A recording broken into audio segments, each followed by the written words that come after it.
Hai, hai, hai. Halo, apa kabar anak-anak? Hari ini kita akan belajar kelas 3, tema 1, subtema 3.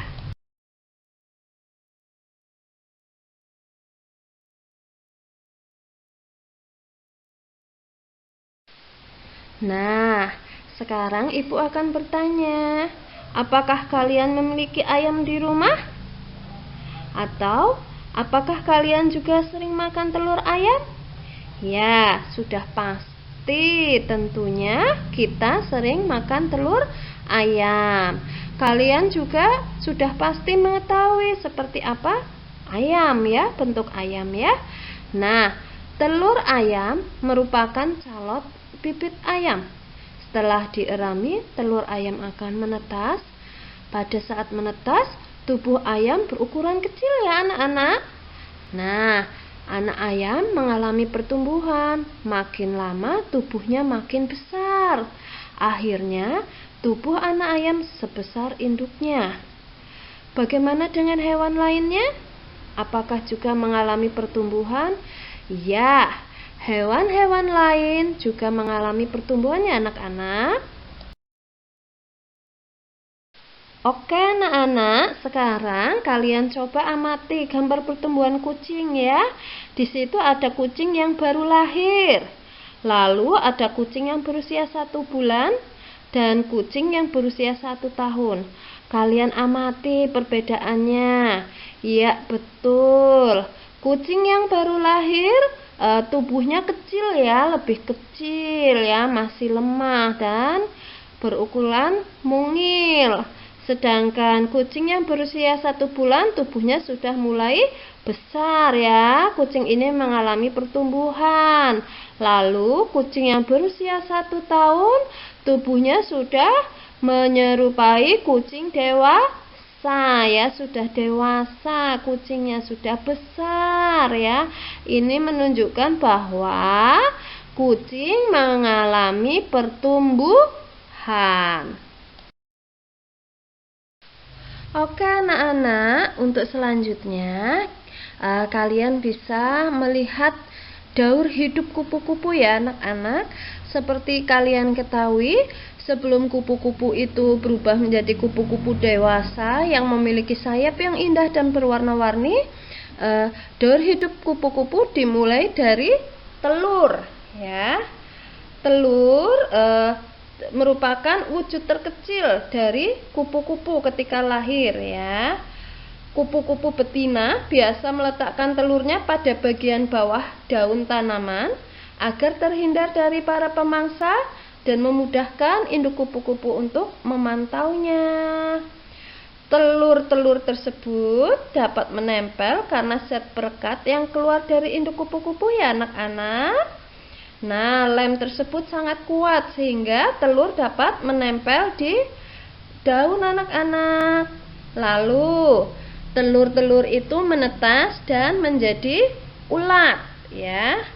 Ulat memiliki 3 pasang kaki yang solid yang berfungsi untuk menahan diri ya. Ulat memiliki racun yang dapat menimbulkan gatal dan alergi pada kulit. Bahkan, racun tersebut bisa membunuh serangga 10 kali lebih besar dari tubuhnya. Oke. Lalu, selanjutnya, daur hidup kupu-kupu selanjutnya dari ulat berubah menjadi kepompong ya. Nah, pada tahap ini, ulat dewasa berubah menjadi sebuah tempurung atau cangkang yang terbuat dari benang alami yang mengandung sutra. Proses sebagai kepompong dapat memakan waktu 10 hingga 12 hari anak-anak. Dalam kurun waktu tersebut, ulat akan tidur dan mencerna dirinya sendiri dengan menggunakan cairan enzim yang keluar dari tubuhnya. Perlu diketahui bahwa ulat di dalam kepompong akan kehilangan berat badannya 3 kali lipat akibat banyaknya enzim yang dikeluarkan. Oleh sebab itu, kupu-kupu muda yang keluar dari kepompong akan langsung pergi mencari sumber makanan. Nah, setelah menjadi kepompong, maka menetas menjadi kupu-kupu ya. Kupu-kupu akan melarikan diri dari dalam kepompong dengan cara yang luar biasa anak-anak, yaitu menggunakan cairan sendiri untuk melunakkan kulit kepompong, lalu merobek kepompong dengan cakarnya. Setelah lepas dari kepompong, kupu-kupu yang baru keluar itu tidak bisa langsung terbang secara normal. Kupu-kupu akan melewati fase pengeringan dan perkembangan yang akan berlangsung secara beberapa jam saja. Pada saat itulah kupu-kupu tidak memiliki energi dan sangat mudah menjadi mangsa bagi hewan lain. Oleh karena itu, kupu-kupu hanya akan mengandalkan makanan di sekitarnya untuk mengisi energi dan menyesuaikan diri dengan lingkungannya. Apabila telah memiliki cukup energi dan merasa siap, kupu-kupu akan membentangkan sayapnya dan mulai terbang ke seluruh dunia dengan tampilannya yang cantik dan memukau. Ya, demikianlah 4 proses daur hidup kupu-kupu ya anak-anak.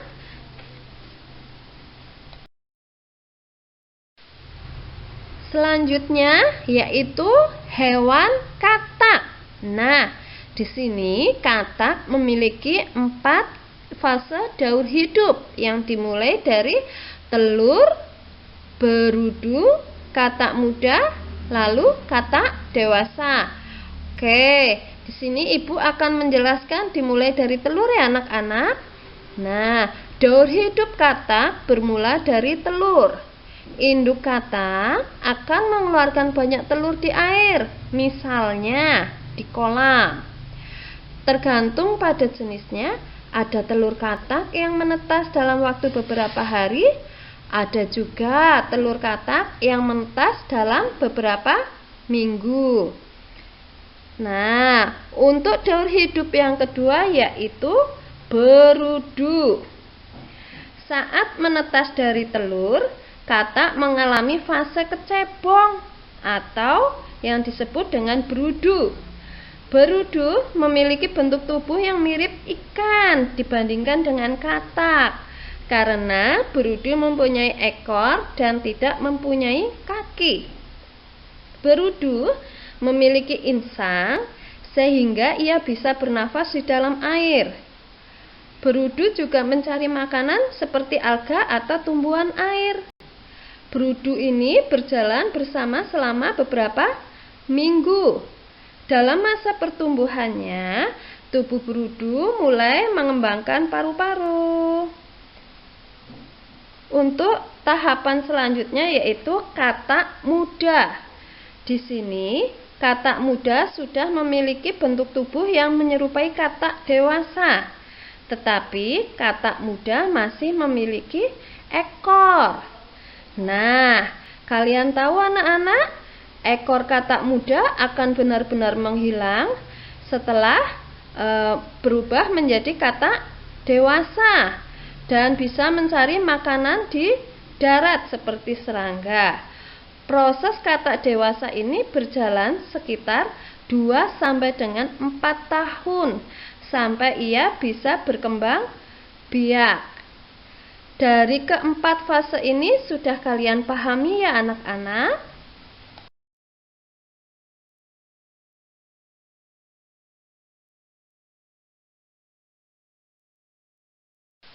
Daur hidup ikan. Ya, di sini ikan memiliki 3 fase daur hidup ya anak-anak. Dimulai dari telur, lalu ikan muda dan ikan dewasa.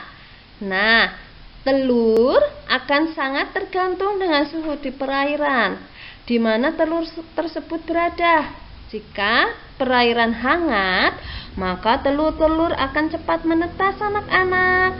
Apabila dia berada di perairan yang dingin, akan lebih lama dan membutuhkan waktu yang agak panjang untuk menetas. Lalu yang kedua adalah ikan muda. Pada fase ini menandakan mulai proses metamorfosis pada ikan. Ikan muda belum sepenuhnya mengalami perkembangan pada organ tubuhnya. Lalu selanjutnya adalah ikan dewasa. Nah, struktur tubuh pada ikan akan lebih kuat anak-anak ya. Pada ikan dewasa struktur tubuhnya akan lebih kuat. Organ yang dimiliki ikan akan mulai matang dan dapat berfungsi dengan sempurna. Ya, ini adalah daur hidup ikan. Untuk selanjutnya yaitu nyamuk ya. Kalian sudah pasti mengenal nyamuk. Nah, namun ada beberapa hal seputar dari nyamuk yang tidak kalian ketahui anak-anak. Ya, tahukah kalian kalau nyamuk itu tidak memiliki gigi? Nah, nyamuk menggunakan semacam belalai untuk menyedot sumber makanan. Lalu yang kedua, yaitu makanan utama nyamuk ternyata adalah nektar atau sari bunga dan buah. Ya, karena para jantan tidak menghisap darah ya anak-anak. Hanya nyamuk betina yang membutuhkan protein dalam darah untuk pembentukan telur. Nah, di sini ada 3000 spesies nyamuk di dunia. Wow, banyak sekali anak-anak. Nah, ternyata nyamuk juga sudah ada pada zaman dinosaurus loh. Wow, sudah lama sekali ya. Nah, nyamuk tidak bisa hidup lama. Masa hidup nyamuk hanyalah 7 hari. Oke, kita lanjut pada daur hidup nyamuk. Daur hidup nyamuk yang pertama yaitu telur ya anak-anak. Nah, seekor nyamuk betina dapat bertelur 100 hingga 300 butir dalam satu kali pembuahan. Wow, banyak sekali anak-anak. Umumnya, para induk akan mencari lingkungan yang lembab seperti kubangan air. Nyamuk-nyamuk betina ini akan menggunakan sensor di bawah perutnya untuk mengukur suhu dan kelembaban yang tepat. Kemudian mengerami telurnya hingga menetas. Untuk fase yang kedua yaitu larva atau jentik ya. Pada fase ini nyamuk berganti kulit sebanyak 4 kali ya, yang disebut dengan istilah instar 1, instar 2 dan instar 3. Pada pergantian kulit ini diikuti dengan perubahan ukuran nyamuk ya anak-anak, sebelum sampai akhirnya jentik nyamuk ini memasuki masa transisi atau pupa. Masa inkubasi ini dapat berlangsung sekitar 5 hingga 10 hari, tergantung suhu lingkungan sekitarnya. Oke. Nah, untuk fase yang ketiga adalah pupa. Fase ini adalah fase istirahat atau jeda sebelum nyamuk berubah menjadi nyamuk dewasa. Sama seperti kepompong pada kupu-kupu, pada saat di dalam pupa, nyamuk tidak membutuhkan makan ataupun minum. Untuk bertahan hidup, mereka akan muncul 2 antena ke permukaan yang berfungsi sebagai pernafasan. Pada fase pupa, rentan sekali mengalami kebocoran ya anak-anak. Nah, fase terakhir dari daur hidup nyamuk adalah fase nyamuk dewasa ya. Nyamuk dewasa itu terbentuk setelah organ kaki, perut, dada, sayap, antena, mata dan belalai terbentuk dengan sempurna ya anak-anak, sehingga nyamuk dewasa ini siap untuk terbang. Namun pada umumnya nyamuk dewasa beristirahat sebentar di permukaan air untuk mengeringkan tubuhnya. Ini merupakan fase terakhir sebelum nyamuk-nyamuk dewasa ini kembali bereproduksi dan mengulangi proses daur hidup nyamuk. Nah, sampai di sini apakah sudah jelas anak-anak tentang daur hidup nyamuk? Ya, pasti sudah jelas dong.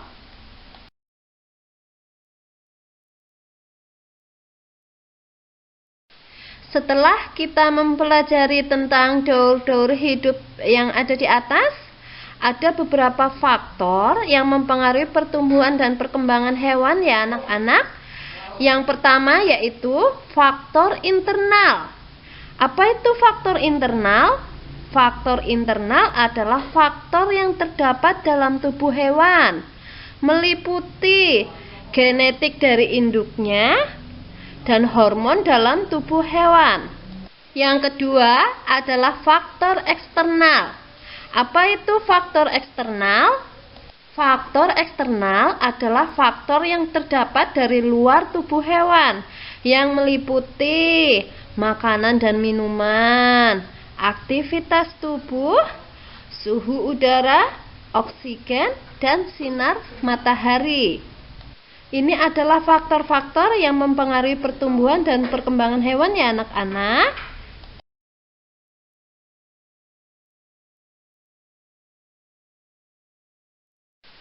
Terima kasih anak-anak hebat. Sampai jumpa di video selanjutnya ya.